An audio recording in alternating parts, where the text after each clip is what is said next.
Hi friends, welcome back to my channel. ఈ 2026 మిథున రాశి ఫలితాలు. వీళ్ళకి ఆదాయం 8, వ్యయం 11, గౌరవం 1, అవమానం 7. ఈ మిథున రాశి వారికి ఈ 2026 మీరు కొన్ని సంవత్సరాలుగా కష్టపడుతూ బాధపడుతున్న సమస్య ఏదుందో ఆ సమస్య అనేది తీరుతుంది. మిథున రాశి వారికి జన్మంలో గురువు వక్రంలా ఉండడం వల్ల అనుకున్న పనులు జరగకపోవటం, వీళ్ళకి బయటికి చెప్పుకోలేని ఏదో బాధ వ్యధ మనసులో వీళ్ళని తొలిచేస్తూ ఉంటుంది. మనోవ్యాధి అని చెప్పొచ్చు. మనసులో తెలియని ఒక బాధని వీళ్ళు మోస్తూ ఉంటారు. ఇక మే 25 తర్వాత గురువు ద్వితీయ స్థానంలో రావటం వల్ల వీళ్ళకి చక్కగా, గురువుకి అది ఉచ్చ స్థానం కాబట్టి చక్కగా వీళ్ళకి అనుకున్న పనులు జరగటం, ఆర్థికంగా బాగుండడం, ఆర్థికంగా ఆదాయం వచ్చినా కూడా మంచి పనులకు వీళ్ళు ఎక్కువగా ఖర్చు చేస్తూ ఉంటారు. శుభకార్యాలకు కానీ, లేకపోతే ఎవరికైనా సహాయం చేయడానికి కానీ, కొన్ని జల్సాలకు కానీ వీళ్ళు ఎక్కువగా ఖర్చు పెడుతూ ఉంటారు. మరి మిథున రాశి వారికి శని భాగ్యంలో వక్రగతిలో ఉండడం, అలాగే రాహు కూడా అక్కడ ఉండడం వల్ల ఇంట్లో జీవిత భాగస్వామితో కానీ, లేకపోతే వ్యాపారంలో భాగస్వామితో కానీ చిన్న చిన్న తగాదాలు రావటం, మాట పట్టింపులు రావటం జరుగుతుంది. మీ భాగస్వాములు ఎవరైనా సరే మీ ముందు ఒకలాగా మాట్లాడటం, లేదా మీ వెనక ఇంకోలాగా మాట్లాడుతూ ఉండడం. ఏ విధంగా అంటే మీ ముందు అంతా బాగుంది, మంచివారు అని చెప్తారు, మీ వెనక అయితే వీళ్ళు చాలా కోపిష్టులు, వీళ్ళు మంచివాళ్ళు కాదు, వీళ్ళకి ఇలాంటి అలవాట్లు ఉన్నాయి, అలాంటి అలవాట్లు ఉన్నాయి అని మీ పరువు తీయటం, మీ గురించి చెడ్డగా చెప్పుకోవడం అనేది చేస్తూ ఉంటారు. మీకు తెలియని ఒక కొత్త విషయాలు మీరు తెలుసుకొని మనసుకి చాలా బాధ కలుగుతుంది, మనోవ్యధకి గురవుతారు.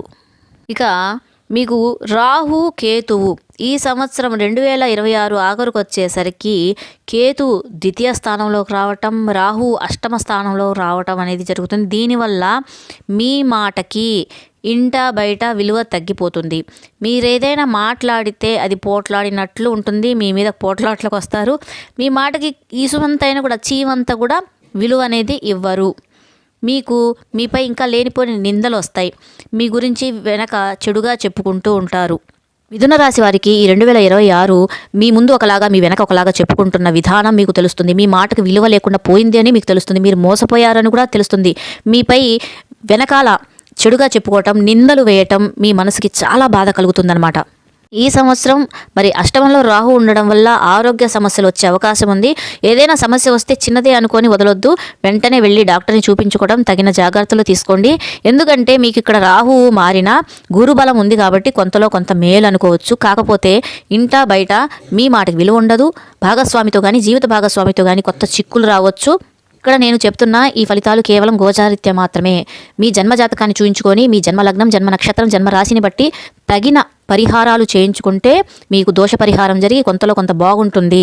ఎలాంటి దోషానికైనా పరిహారం అనేది ఉంటుంది. శతకోటి దళిద్రాలకి అనంతకోటి ఉపాయాలు అన్నట్టు ప్రతిదానికి ఒక పరిహారం అనేది ఉంటుంది ఫ్రెండ్స్. ఈ వీడియోని మీ స్నేహితులకి, బంధువులకి షేర్ చేయండి. మన ఛానల్ని సబ్స్క్రైబ్ చేయండి ప్లీజ్.